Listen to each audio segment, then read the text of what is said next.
अब जरा आपको इसी दूसरे दौर के इलाके में लेके चलते हैं। भागलपुर 7 सीटें हैं, जिसमें से पिछली बार 6 सीटें एनडीए ने जीती थी, एक भागलपुर मेन दूसरी बार अजय शर्मा ने जीती थी और तीसरी बार यहां कांग्रेस के उम्मीदवार हैं। हालांकि पिछली बार भागलपुर से एलजेपी की बहुत अहम भूमिका थी और अजीत शर्मा यहां भागलपुर से दूसरी बार विधायक बने थे।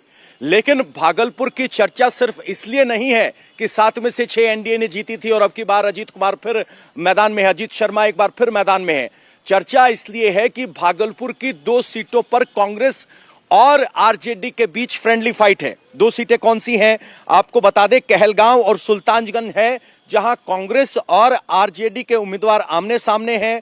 भागलपुर में राहुल और तेजस्वी अपने अपने उम्मीदवार के लिए अलग अलग प्रचार कर चुके हैं। तो बड़ी दिलचस्प बात यह है कि जहां सीमांचल में यह टकराव है, तो भागलपुर के इलाके में कांग्रेस और आरजेडी आमने सामने हैं।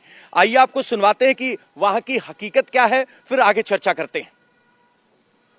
लोगों के महागठबंधन राष्ट्रीय जनता दल के प्रत्याशी भाई रजनीश जी को हम लोगों ने टिकट दिया है।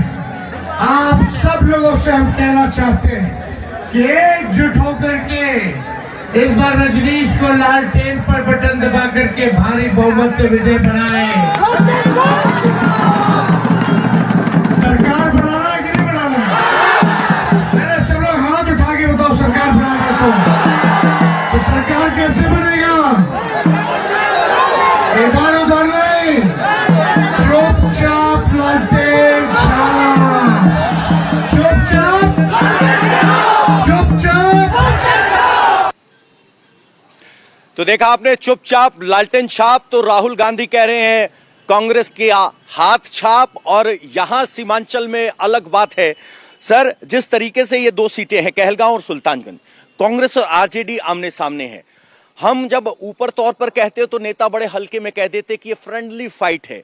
जमीन पर इस तरह की फ्रेंडली फाइट का क्या संदेश जाता है? क्या वो फ्रेंडली फाइट सिर्फ उस सीट तक सीमित रहती है, या एक वाइडर लोग भी सोचते हैं कि गठबंधन या महागठबंधन में कुछ गड़बड़ है? फ्रेंडली फाइट का एक ताजा उदाहरण हम पूर्णिया जिले से देना चाहते हैं, कसवा से। कसवा में पिछले बार अपने चिराग पासवान जी ने अपना कैंडिडेट उतारा था और हम के कैंडिडेट थे, और जो प्रत्याशी जीते थे कांग्रेस से, उनको 77,000 वोट आया था। वहीं लोजपा 60,000 और हमने 23,000 वोट लाया था। अगर इस वोट का बिखराव नहीं होता तो ये बिल्कुल कहना गलत है कि फ्रेंडली फाइट में कुछ भी, सब लोग अपने अपने चुनाव लड़ते हैं। अब बात करें अब अंग प्रदेश के भागलपुर क्षेत्र की, तो इस बार जो पहले चरण में हम लोगों ने बम्पर मतदान देखा पहली बार, तो कहीं न कहीं महिलाएं निकल के आई। जो चुनाव के पहले योजनाएं दी गई उसका प्रभाव था वो, और जो जदयू का और नीतीश कुमार का जो यूएसपी है, महिलाएं जो उनके सभाओं में भी दिखी, वो कहीं न कहीं प्रभाव डालता है। अंग प्रदेश में इसका असर ज्यादा है। अंग प्रदेश में असर ज्यादा है। 7 सीटों में से 6 जीते थे भागलपुर में, अगर देखा जाए तो वही असर होगा। सर, हम आपसे समझना चाहते हैं, सर ने कहा महिलाएं वोटर डालती हैं, फ्रेंडली फाइट का भी असर बताया।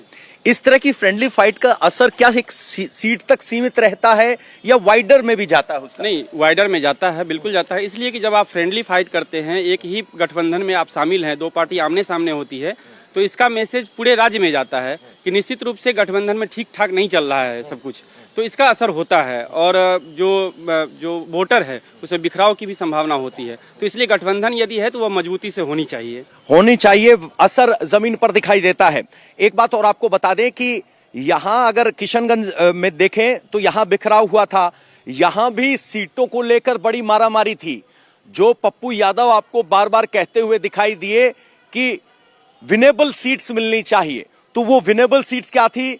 मुस्लिम भरोसा कर रहे हैं राहुल पे या मुस्लिम भरोसा कर रहे हैं तेजस्वी पे, उस पे बड़ा झगड़ा हुआ था, अंत में समझौता हुआ।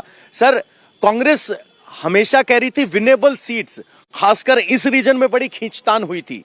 अब उस खींचतान में कुछ फ्रेंडली फाइट अंग प्रदेश में भी दिखाई दी।